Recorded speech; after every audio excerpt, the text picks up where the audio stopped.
Meus amigos, nós vamos falar agora sobre o principal representante das fundações superficiais. É isso mesmo, merece um capítulo à parte, são as nossas queridas sapatas. E por que elas são importantes? Porque elas são muito utilizadas e para concurso elas podem, não só para concurso, né, mas na prática elas têm algumas classificações, ou subclassificações, subclasses da sapata, sapata corrida, sapata isolada, sapata de divisa. Nós vamos ver alguns tipos, na verdade, tentar aqui trazer todos eles para vocês. Falando de fundação superficial, falando de sapata especificamente, nós vamos ter 4 tipos: isolada, corrida, associada e alavancada ou de divisa. Esta não encontra previsão expressa na 6122, sapata alavancada ou sapata de divisa. Mas você vai ver aí sempre em provas este tipo de sapata também. Bom, são o quê? Sapatas, de um modo geral, elementos de fundação rasa de concreto armado, onde as tensões de tração são resistidas pela armadura. Então aqui eu tenho o concreto armado com armadura especialmente disposta para resistir às tensões de tração. Quer dizer então que nos outros casos, por exemplo, dos blocos, eu posso ter armadura, mas elas não estão ali para resistir à tração. São armaduras construtivas ou que serão necessárias para o arranque ali, para a construção dos pilares. Aqui não, as armaduras estão lá para resistir às tensões de tração. Portanto, nós temos nas sapatas concreto armado de fato. E por se tratar de concreto armado, temos o dimensionamento estrutural. Por quem? Pela própria norma de concreto e não pela norma de fundações. O dimensionamento é feito pela NBR 6118. E por serem elementos que possuem aí significativa dimensão, consequentemente peso próprio, eu preciso nos meus projetos considerar o peso próprio das sapatas, ou, no mínimo, 5% da carga vertical permanente. Então, na hora de fazer o projeto, eu considero o volume das sapatas, o peso específico, e ela entra com uma carga, uma parcela de carga na minha estrutura de fundação, até porque o peso dela também importa. Mas caso eu não tenha, não saiba e não queira considerar o projeto, eu considero 5% da carga vertical permanente como sendo o peso dos próprios elementos de fundação, das próprias sapatas. Primeira delas, a classe da sapata isolada. Como o próprio nome já diz, ela está isolada, ou seja, somente recebe ação de um pilar e o transmite para o solo. Temos algumas exigências. Veja, olha, armadura de arranque ou espera do pilar. Agora aqui, a armadura de flexão. Esta está especialmente disposta para resistir à tração. Inclusive, flexão nas duas dimensões. Tenho todo aqui um arcabouço de aço para resistir às trações. Em planta, uma observação que vale para os blocos, mas também vale para as sapatas. Eu não posso ter dimensões inferiores a 60 centímetros. O que a norma fala para o cara aqui? Olha, estes elementos de fundação superficiais, eles transmitem as tensões, transmitem as cargas dos pilares através de tensões no solo, e por conta disso, dessas tensões de contato com o solo, eu não posso ter áreas muito pequenas. Tenho áreas muito pequenas, tensões estão muito altas, então para evitar qualquer vacilo, pelo menos 60 centímetros eu tenho que ter nos lados dele ali. Do contrário, eu estou tendo pouca área, pouca superfície, pouca área de contato, e as tensões seriam mais elevadas. Então, 60 centímetros no mínimo, eu não posso ter dimensões inferiores a 60 centímetros. E aí, a norma de fundação, aliás, a norma de concreto, vem e diz o seguinte: nós temos as sapatas rígidas, que aí vão transmitir as tensões no solo de maneira homogênea ali, ou próximas, mais próximas de uma tensão média, e nós temos as sapatas flexíveis. Essas têm um diagrama de tensão, ou seja, tem uma transmissão de tensões para o solo não homogêneas.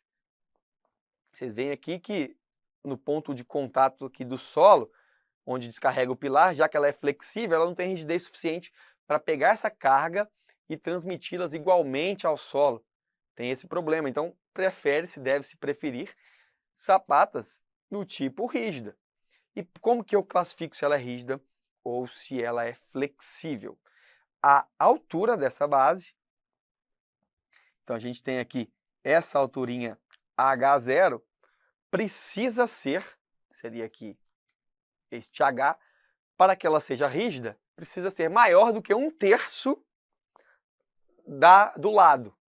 1/3 do lado livre. Então eu tenho aqui a dimensão toda, que é o lado da minha sapata. Eu tiro a dimensão A do pilar, ou seja, eu tiro a lateral do pilar aqui, fico com C de um lado, C do outro, que são o quê?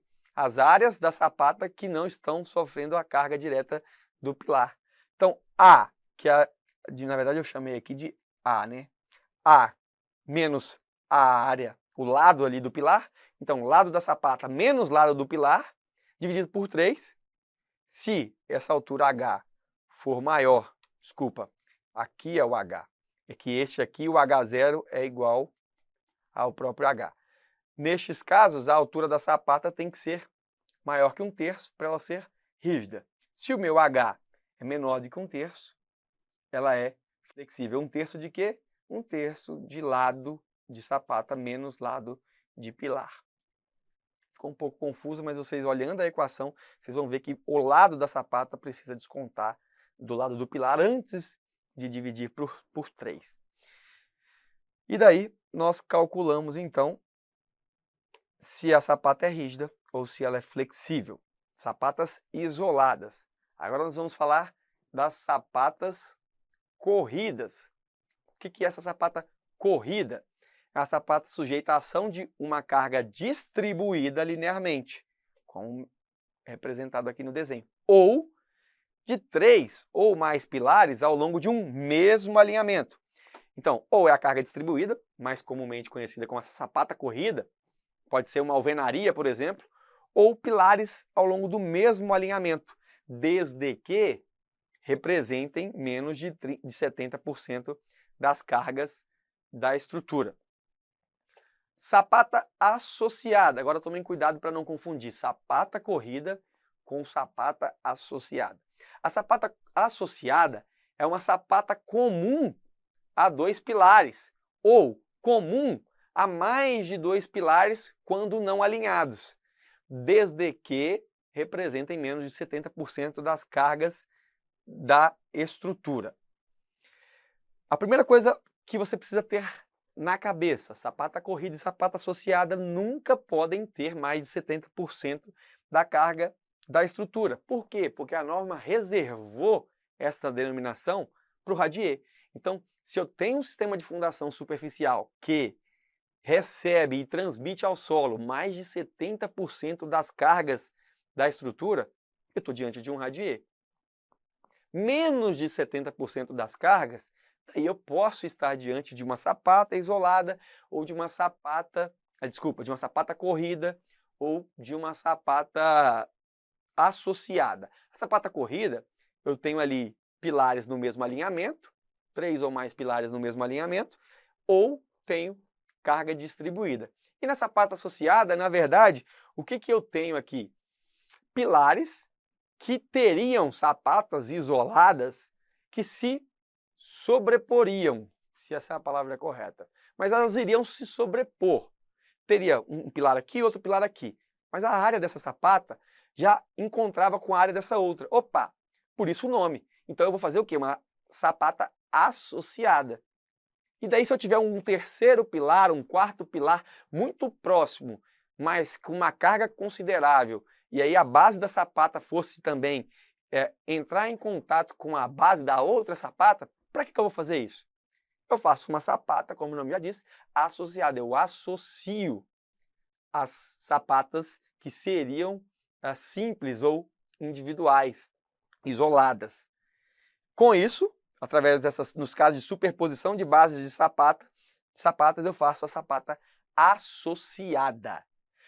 Por isso, olha, eu teria um aqui, outro aqui, outro aqui e outro aqui, se fossem sapatas isoladas. Resolvi, já que haveria superposição, fazer uma sapata só.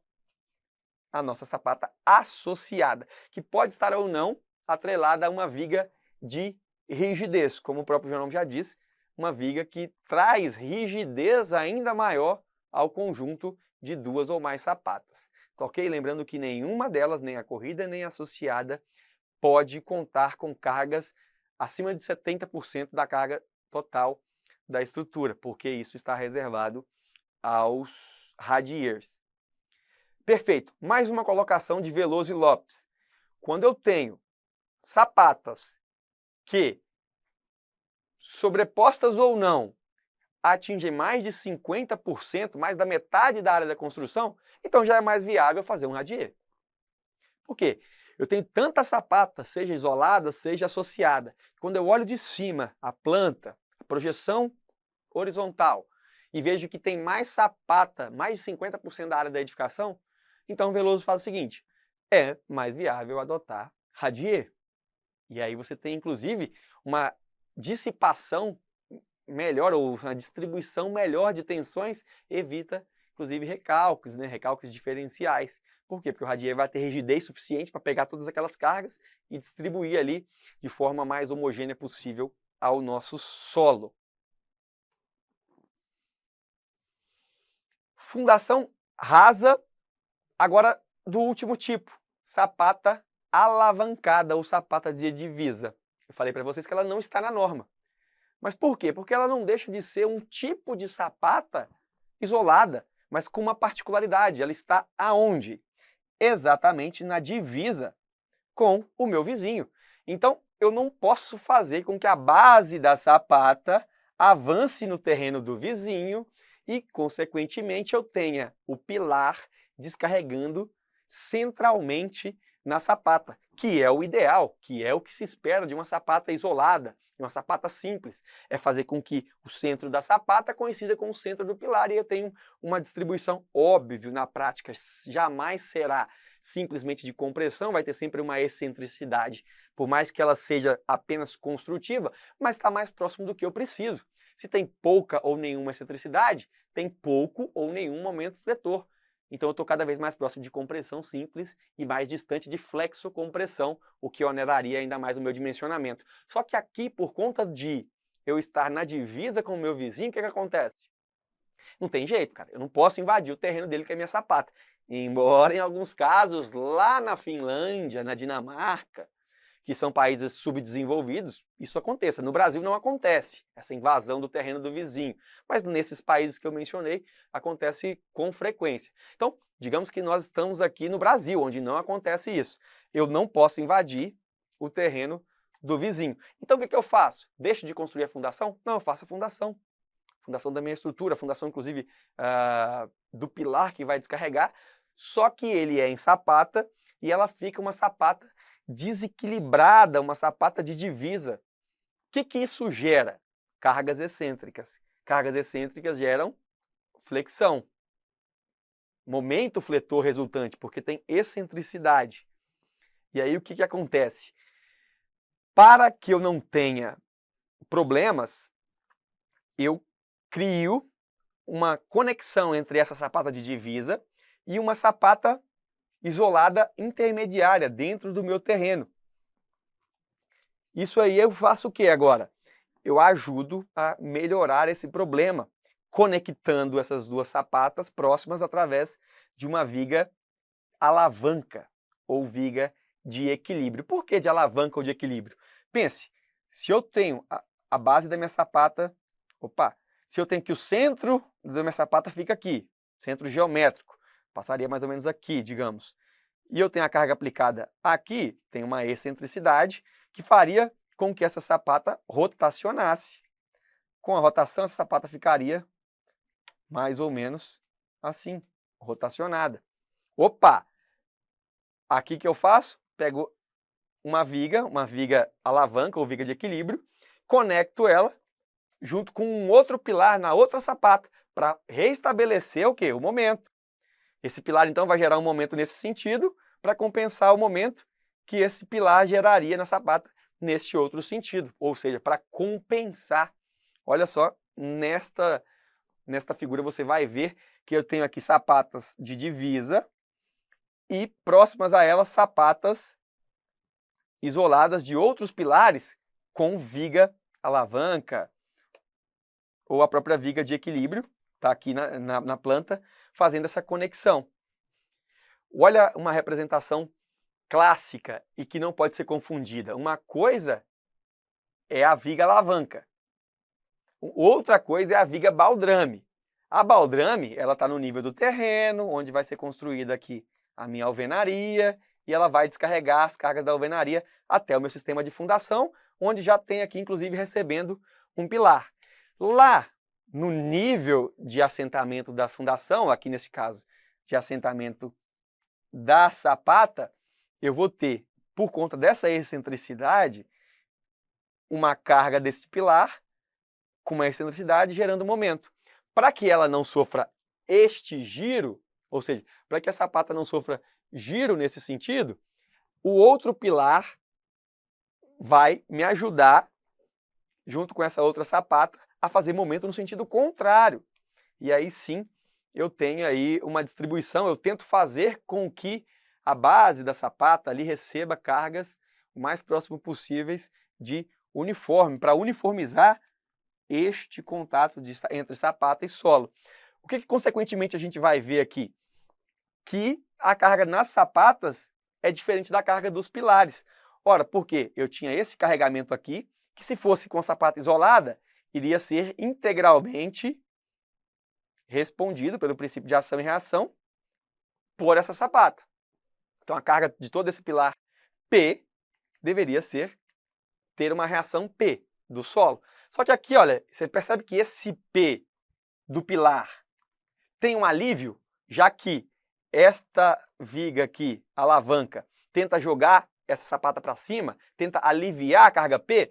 Então, P e P', P que é a carga do pilar, e P', que é a carga da sapata, a reação da fundação, ou a reação do solo na fundação, não são o mesmo. Deveriam ser, mas por conta dessa conexão aqui que a viga de alavanca ou viga de equilíbrio faz, há um alívio nessa tensão. Nós vamos ver, inclusive, que esse alívio ele pode ser considerado em alguns casos e há um limite para considerar esse alívio na fundação. Então, o alívio que se tem na base dessa fundação em função dessa viga alavanca tem limite. Mas o que eu quero trazer para vocês é que a carga das sapatas difere da carga dos pilares em função deste momento fletor causado na divisa, nas sapatas que estão na divisa. Perfeito? Concluímos assim, então, os tipos de sapatas, são esses que nós temos, são esses que vocês verão em concursos públicos.